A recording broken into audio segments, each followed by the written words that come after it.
Hello everyone, I am Tacit, and today I'm going to be going over the Gems of War troop of Zenith. So a little bit strange that we're not going over a mythic for once with one of these. However, the Zenith basically is the mythic of Hellcrag as far as how potent it is. It is a daemon construct from Hellcrag, the most relevant thing here being that it's actually a construct unlike the most recent mythic we end up getting for it. And its main gimmick is pretty good. End up doing a bunch of Doom Skulls, boost ratioed specifically off of evil gargoyle gems, not all, but specifically evil. So this gets a lot of value because every evil gargoyle gem on the board ends up doing 3 additional Doom Skulls. So if you have something like 4 of them on the board, we're going to be getting as high as 17 right there, and of course you can go even higher than that. So you can just keep stacking it over and over again. And what allows him to do this is he has a final trait where he creates an evil gargoyle gem when matching for a extra turn. So you can just stack it up, get several extra turns, you're basically good to go with a gigantic burst. He even has score reduction to synergize with it, and overall, a pretty solid scroll spammer. Definitely not one you could put into any team though. If you're building a Zenith team, you have to build your entire team around Zenith. You can't just simply slot it in, as it is very important that he gets his extra turns to be able to actually do his ability. You also want to try not to board clear as often unless you're doing it specifically with skull spam. You can if you want to, and you'll be getting a bunch of negative stats effects onto the enemy team. However, it's not guaranteed that you'll get an extra turn afterwards, so you might not be able to proc for extra turns to be able to get your gargoyle gems back without casting additional troops, so do be mindful of that. As far as its release, it came out this Thursday, a couple days ago. As far as if you didn't buy any tiers early, it's on the paid side, unfortunately. Free side does not get any copies yet. However, when free-to-play will be able to get it is about 1 month to 6 weeks or so after the Kingdom Pass ends. So if you're going to get it through the Kingdom Pass, if you did buy the paid side thing, you have another 8 days, 18 hours, all that, whatever that timer is, until you can end up getting a Zenith just from killing 10 Zeniths per day. If you're a little bit short, I think you spend like the 100 gem thing there to cover the last few if you don't have it by the timer there, and you did pay for it, so definitely make sure if you did pay for the side, definitely get at least 50. And yeah, you just basically go to explore, quick kill the crown thingies, and get it done slowly over time. And there's still plenty of time to end up getting it done. Anyways, free-to-play will be getting it in about 4 to 6 weeks. Realistically, probably by the October, though not guaranteed, but realistically, it'll likely, for the October Mythic, you know, the first Friday of every month, that Mythic should likely have Zenith in drop table, though that is not guaranteed. But also keep in mind, it will not be an event key drop table next week for the Hellcrag event. However, every Hellcrag event after this next Hellcrag event will have an event key drop table. So specifically not the one next week. That'll be going for the final week of the Kingdom Pass, but every one that occurs after that, any Hellcrag event will have it in event keys, but not that specific next one. Anyways, let's start and get into this thing. So I'll just go into PvP. We've got a Mithrilian team here, and we'll start from the top. So of course, we have Chalcedony. Chalcedony is insane. Still insane, hasn't changed. So we're using this with a pretty flexible weapon. There's actually a lot of weapons that can be used here. We've been using it with Doom Sledge for Cleanse. We've been doing it with the Curse Breaker Brown weapon, which oddly enough is also a hammer. For the Bless, you can end up doing it with the Dagger for auto extra turn. You can put almost any weapon you really want here. But the main thing that we're trying to do is make sure we don't have to deal with status effect in case they have a freezing hero class. In this case they do, they have elementalists, so we do have to be a little bit careful if we give them any extra turns. We're actually in a pretty bad spot. To such a degree, I'm very tempted to just let him have Skull and clear out the board slightly. The main reason I want to do this is I want to give Chalcedony a little bit of a better board, and I just really want to make sure he does not end up freezing us there. So we're now going to go for it. We probably just want to go all in on Hero. Even though we do have a countermeasure for it, it's still very annoying. Elements is still insanely strong, hasn't changed. So as you can see here, we are constantly getting bad gargoyle gems on the board. One thing that's really nice though is the gems that we're spawning will not overwrite the Doom Skulls that we're creating. Oh, I actually should have targeted tower there. Because we're about to go and destroy everything. So basically what we're looking for now is to get the Zenith to full mana. Oh no, we did finally miss, but luckily we did deal with Hero first, so we didn't have to deal with it. So it mostly just needs Zenith to get its mana there. Needs a little bit more, and then we'll be good to go. Alternatively, we can use the hammer thing or whatever our weapon is to go and clear out the board slightly. We can also just take a turn. Once we have the board locked up, we can literally just swipe for the mana that we need and end up doing it that way as well. So let's see. At this point, I think I'm going to just do that. So we can end up, because he has no option. We know he doesn't have mana, the board's pretty blocked, so he's not going to really be able to do anything. And then we simply go for the Zenith, pretty much fill out the rest of the board with Doom Skulls, and we get our kill. And then you basically just rinse and repeat. And unfortunately, Hammer in this context didn't get to do as much as we would have hoped, though it is a good backup plan for getting rid of Freeze, because this team definitely does not want to be frozen. And you can end up doing that with pretty much any cleanser. Obviously, Beatrix being one of the more popular ones and one of the later teams down on the line here does end up utilizing it that way. Okay, so we have an infinite loop team here, fun. This will be interesting for the Lord of Slaughter team. So you can run this in one of two ways, either Chalcedony first, and then Dagger behind it, or vice versa. This one's a little bit more defensive than offensive, mostly because it actually blocks on brown mana, depending on what order we end up doing it in. We just have to be careful with that when we're using it here. So right off the bats, we are likely going to... It's a bit of a weird board for us. I think I just want to burn him. To spend our turn burning him. That's not going to be enough mana. Ideally, we'd take a purple cascade, but it's not low enough. Like, ideally, we smooth that down, get our purple, get the red. We're just going to have to do it blue to red. Blue mostly deny it. Red to just get the burn off, just so he doesn't do it to us. Okay, I think we have enough brown on the board to try for something here. We do not have any of the evils, so we can't end up going down that route. So let's go and poke here. So a little poke over there. We do have brown there for alignment, so we will go for the Lord of Slaughter. Of course, one of the other premier Doom Skull setters. And overall, I would still say better than Zenith. From an overall perspective, it's a lot more flexible, a lot more teams it can be used on. However, still good going the other way. We're only getting 8 spawn here, however 8 is enough to get the poke we need. Ideally, we'd have alignment here. Of course, one thing to keep in mind when we're using a Lord of Slaughter team is we are denying one of the primary colors that we end up needing, which is not the greatest, but we could just end up applying more to the board, getting our alignment there, and we're pretty much good to go. So after we do that, we're already set to end up winning again. So we're going to do that, just poke it out. We'll ideally get alignment from casting that. I don't believe we did, but we can still try it. We're going to risk it. There's a good chance that we'll land, and it did indeed land. He does get a summon there, unfortunately, but we can keep taking extra turns. Also, one really nice thing about taking extra turns is off of skulls is they're still extra turns. So we do get bad gargoyle gems, or evil gargoyle gems. So as you can see, we already have 2 there. Unfortunately, 2 is not really enough to get anything going. I could go and deny out to get some brown there. However, I mostly just want to keep that for alignment and hope that we end up getting the extra turn, which does end up landing. And I'll basically just keep poking this a few times. Unfortunately, he does have stealthy on that. So we're going to have to... actually, might as well just burst it out at this point. Then we go for Lord of Slaughter and a super dead. Oh, no! It missed! Lord of Slaughter, how could you? Alright, and now it's dead. We're just doing 1. There's no way that's not going to hit. No, it's still technically good. Missed there, which would be unfortunate. But there we go. But yeah, it's used in a lot of stats effect spam teams, or skull spam teams to get stats effect onto the enemy, which is a fun gimmick. It's a little bit random. It's not like Essence of Evil, where we're consistently going to get every single one simultaneously. It's a bit more inconsistent than that. However, it's still going to get hey, speaking of the Zenith, the Crown Zenith, it's a little bit more inconsistent than that, but still going to get a lot of value in a lot of situations. And overall, it's definitely a fun troop to use. I'm not sure viability-wise how often it's going to be used. It's definitely a very, very strong legend. One of the reasons we're even going over in the first place. However, it's definitely a situational legend. You have to build your whole team around it. So it's not something you're just slotting in to get its value. You have to build very specifically around it. And but you still can. Yeah, it could probably be used for Guild War. Actually, if I'm not mistaken, isn't this a pure... Yeah, this is actually a pure purple Guild War team right here. If I'm not mistaken, this is also... Actually, this is pure a lot of things. This is pure Construct. It is pure purple, meaning this is technically Purple Guild War legal. You can run this for Purple Guild War Day. And it is also pure Hellcrag. So if we go into bonuses right here, I think I even called it stats. Look at all these stats. We're getting like 16 armor there and a bunch of other stuff. 4 magic, or 6 magic. 4 magic off the thingy. Off the mushroom. We have a pure armor right there for 18 armor off the construct. But yeah, we're getting... Oh, sorry, 3 magic. But, we're also getting 3 magic from the Kingdom thing. But yeah, we're getting a lot of stats from the... actually, I should probably go show it on the other page. It's a little bit easier to see and understand. I meant to before we went into this fight, but I'm a little bit ahead of myself.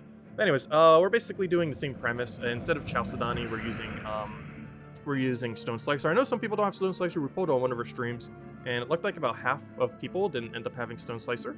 However, it will be available again whenever Droxzoom has another event. It's a pretty good weapon because it's not only a construct weapon, but a construct weapon that feeds back into itself. It does purple and brown, purple which is needed for itself, and brown is very useful for most constructs. Excess purple also goes into Zenith, which is really good in this context as well. So basically, we just create a bunch of evil gargoyle gems. There's enough on the board where I'm pretty sure we can just go for it. We're creating 21 plus 5, so 26. There's 2 skulls on the board, but 26 is already a lot. One thing that we could do to actually make it a little bit better is go for this. It does create good ones, which we don't boost ratio off of. However, we did get additional evil there, so we will be able to get more value there. It also condenses the board a little bit, since the skulls will not create over top the other skulls. And as you can see, we basically Essence of Evil his entire team, which is one of the other gimmicks that this has. Even though we're primarily using it for skull spam, being able to get those disables can be very useful in a lot of situations. Oddly enough, we haven't actually used our first slot, though in a way we have. While I have not casted the Chernobog, he does have Perpetual Brownstorm, which is assisting with perpetual loop off of things like, well, not infinite loop, but you know, it makes it easier to loop off of things like the Stone Slicer, stuff like that. However, we can cast it on occasion if we just want to burst them all. The only problem with that is we are clearing out every single one of our gargoyle gems normally, so you want to do that very minimally if you can help it, as like right now I can't cast Zenith because I just cleared it all out. It likely will miss. We could try by doing this and just hope we get enough, and in that case it did, but normally it would. Oh yeah, we didn't get enough because we didn't extra turn. So you do have to be careful when you clear out board, if you are going to clear out board with a team like this, as you generally don't if you can help it, just because you want to keep them on the board so you can keep casting Stone Slicer over and over again. Since evil gargoyle gems, or any gargoyle gems for that matter, are condensing down the size of the board, making it easier for you to actually land turns. Okay, let's find a real team. Oh, there we go. Oh, gosh. I haven't seen Egg Thief on this team. Gosh, Writhing Staff with Egg Thief and Zugov. I haven't seen that in a while, gosh. With Greed and everything instead of Leprechaun.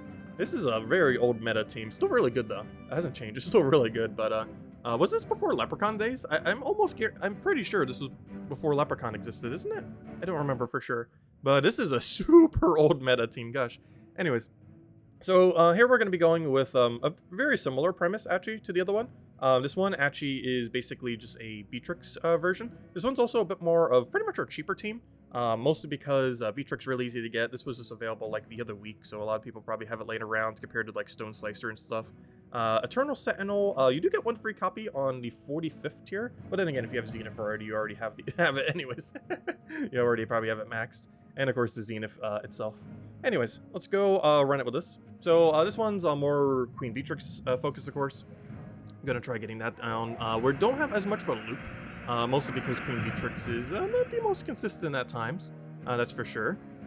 But let's go get a brown down. We're actually going to have to go for an initial board clear just to kind of get mana going. Oh, it looks like instead of Greed, he does have a Zenith of his own. It's kind of funny if we actually lose to that. There is a chance. Zenith versus Zenith battles. That probably won't happen too often, just because it isn't likely that a lot of teams can go all in on Zenith. Since it's not something you just slot in, like a Zugov, where you could probably just put it into a team and it's like, oh, I'll just sit here and just keep killing things. I can't quite do that with a Zenith. I mean, yeah, Zenith, because you do need the, you need extra turn spam. You ideally need something to place Gargoyle, though you don't. You could easily go without Eternal Sentinel. Honestly, the main reason for Eternal Sentinel, more often than not, is for its freeze, as weird as that may seem. Mostly so make sure if we do end up losing our turn, that the enemy does not get value from that, is one of the main reasons he's kind of here. So we only have one of the skulls, which means we could just go for a board clear here. However, we're already in a position where I'm so tempted just to cast another Beatrix, hope it lands extra turn, and then just go from there. Unfortunately, we did not land extra turn. At this point, Beatrix pretty much killed it on its own. Fine, we'll go for the Zenith there and kill it out. And, oh yeah, let me go show the stats on that one, because it's pretty insane how much it actually gets here. So if we go look at Zenith's stats, this is something that you can use for Purple Guild War Day. Will it be better than what currently exists? Probably not, because Thrall, Leprechaun, other powers, other stuff like that, Weaver's available. So overall, probably won't be more powerful than what already exists. However, this can be used for Purple Guild War, and we'll probably mess around with it just for fun next week, because next week is Guild War, by the way. But yeah, we have +3 magic from the magic bonus, but yeah, we have 3 different 4 times going on, one of which we get a double buff for because the kingdom bonus, and then once again for the additional bonus for upgrading the kingdom.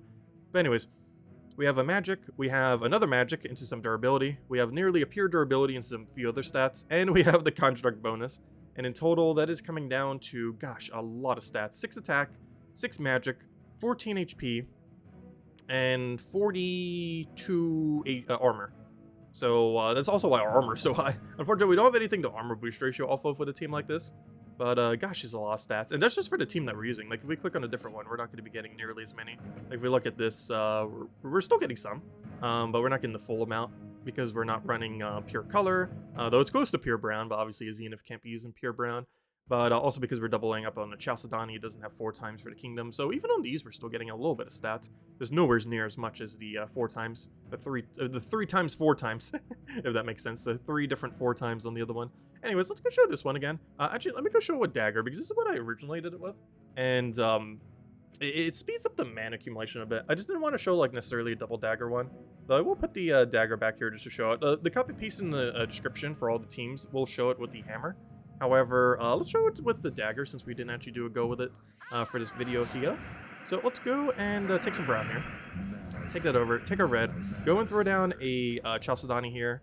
Oddly enough, one of the biggest threats here is probably the Zenith itself. I almost want to go for this first. However, the reason I don't is because there's a 25% chance to revive.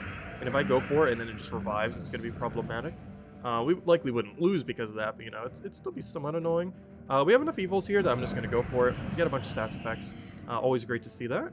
We'll go and now spam Dagger. So the purpose of Dagger, it's actually hidden behind everything.